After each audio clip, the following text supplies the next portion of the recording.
नमस्कार दोस्तों, आज मैं लेकर आई हूँ लेखक दीपक गर्ग जी की रचना अनमोल धरोहर।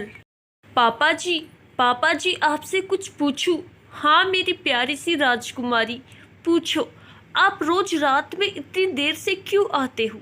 मैं और आराध्या दोनों सो जाती हैं। हम दोनों बहनों का बड़ा मन होता है हम भी परी और शानू की तरह अपने पापा के साथ खेले। वह 6 वर्षीय आराध्या ने अपने पापा मोहन बाबू के गालों को चूमते हुए पूछा, बिटिया मन तो मेरा भी करता है आप दोनों के साथ खेलने का, मगर क्या करूं? मजबूरी ऐसी है कि मजबूरी कैसी मजबूरी पापा जी? 5 वर्षीय आराध्या भी मोहन बाबू के गले लगकर बड़े प्यार से बोली, अच्छा तो आपको भी जानना है बेटा, मेरी फैक्ट्री हमारे घर से बहुत दूर है, वहां से पैदल आता हूँ ना। तो पापा जी आप भी एक साइकिल ले लो ना, शानू के पापा की तरह, वो ट्रिन ट्रिन करते हुए आते हैं। अच्छा मेरी बेटियों, ले लूँगा जब पैसे इकट्ठे हो जाएंगे। जाओ अब तुम दोनों जाकर खेलो। आराध्या चलो, अपने पापा को सोने दो बेटा, आज रविवार का ही तो दिन मिलता है उन्हें। चलो शाबाश, बाहर खेलो। सुधा दोनों बेटियों से बोली। दोनों मुँह बनाते हुए बाहर जाकर बैठ गई।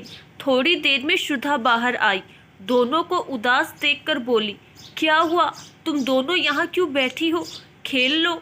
नहीं मम्मी, पहले ये बताओ पापा के पास साइकिल क्यों नहीं है? बेटा वो, मम्मी प्लीज सच सच बताओ ना, आराध्या बोली। आराध्या, तुम्हारे पापा के पास एक साइकिल तो थी, मगर एक बार चोरी हो गई। तो पापा दूसरी क्यों नहीं ले लेते मम्मी? इस बार आध्या बोली। बेटा हमारे हालत ऐसे नहीं है बेटा, वहाँ गांव में तुम्हारे दादाजी दादी जी बुआ जी और यहाँ हमारे लिए खान पान घर खर्च, तुम दोनों की पढ़ाई, घर का किराया, इन सब में कुछ बचता भी तो नहीं। इसीलिए तो मैं भी समय निकालकर सिलाई करती हूँ लोगों के कपड़ों की। ओह, दोनों एक साथ बोली। सुधा के अंदर जाते ही दोनों बहनों ने एक दूसरे की ओर देखा। यार आराध्या, इसका मतलब पापा के पास पैसे नहीं बचते, इसीलिए वो अपनी फैक्ट्री पैदल आते जाते हैं। हाँ दीदी, इसीलिए ही वो देरी से आते हैं और जल्दी चले जाते हैं। यार आराध्या, कुछ सोचना पड़ेगा। आध्या बोली। क्या? हम तो छोटे बच्चे हैं दीदी, आराध्या बोली। तुझे याद है पापा रोज हमें जेब खर्चे के लिए मम्मी को 5-5 रुपया देकर जाते हैं, जो हम दोनों अक्सर अपनी ड्रेस के लिए गुल्लक में जोड़ती रहती हैं। हाँ दीदी, तो हम अपनी गुल्लक तोड़कर देखते हैं। कहते हुए आध्या के चेहरे पर चमक आ गई। अरे वाह दीदी, चलो, आराध्या बोली। शिश, आराम से, पापा सो रहे हैं और मम्मी को बताएंगे, मगर बाद में, चल अभी, कहकर आराध्या का हाथ थामे हुए चल पड़ी। दोनों ने चुपचाप अपनी गुल्लक तोड़ दी। सारे सिक्के और रुपए गिनने के बाद कुल 700 रुपये निकले। पैसे गिनने के बाद दोनों निराश हो गई। यार आराध्या, इतने में साइकिल नहीं आएगी, मैंने शानू की मम्मी को कहते हुए सुना था, पूरे 1000 रुपये की आई है उनकी साइकिल। तो दीदी अब क्या करे?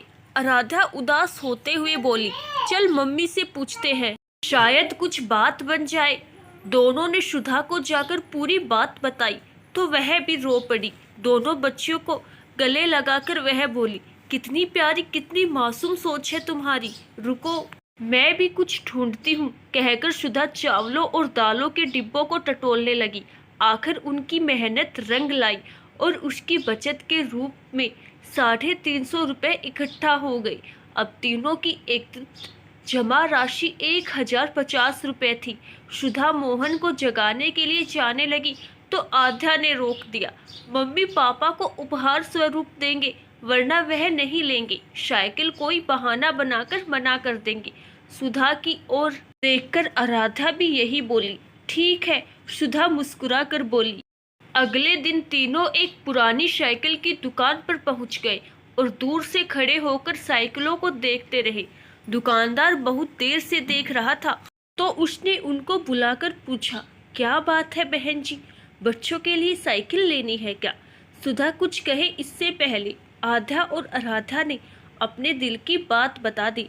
अंकल जी, हमें पापा जी के लिए साइकिल चाहिए, वो रोज हमारे लिए पैदल चलकर फैक्ट्री आते जाते हैं।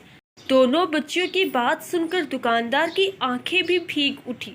उसने एक पुरानी पर अच्छी वाली साइकिल दिखाई तो दोनों बच्चियां बहुत खुशी से उछल पड़ी। कितने की है अंकल जी? बेटा, इसकी कीमत का तुम्हारे एहसासों से कोई मुकाबला नहीं है।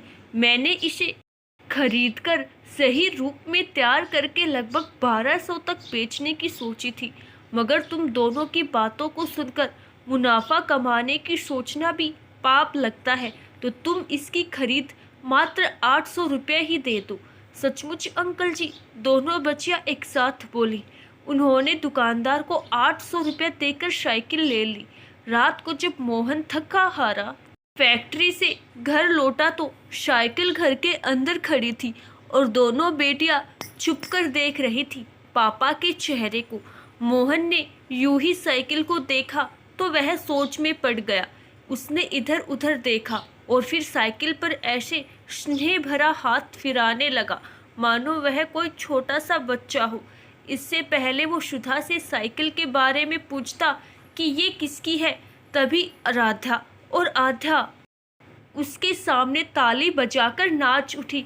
पापा जी, कैसा लगा उपहार? उपहार?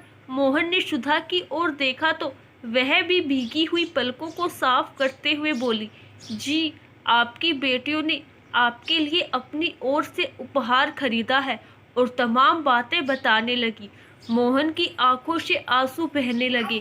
वह तुरंत दोनों बच्चियों से लिपट गया और बोला, सचमुच ये तो उसके लिए अनमोल उपहार है, क्योंकि इसमें उसके परिवार का प्यार और एहसास जुड़ा हुआ है। थैंक यू मेरे बच्चों, कहकर आध्या और आराध्या दोनों को सीने से लगा लिया। तभी आराध्या बोली, पापा, इसमें मम्मी का भी प्यार जुड़ा है तो उन्हें भी। मोहन ने सुधा की ओर मुस्कुरा कर देखा और उसे भी खींचकर सीने से लगा लिया। सभी की आंखें भीगी हुई थी मगर चेहरे खुशी से भरे हुए थे। आशा करती हूँ दोस्तों आपको हमारी आज की कहानी जरूर पसंद आई होगी। धन्यवाद।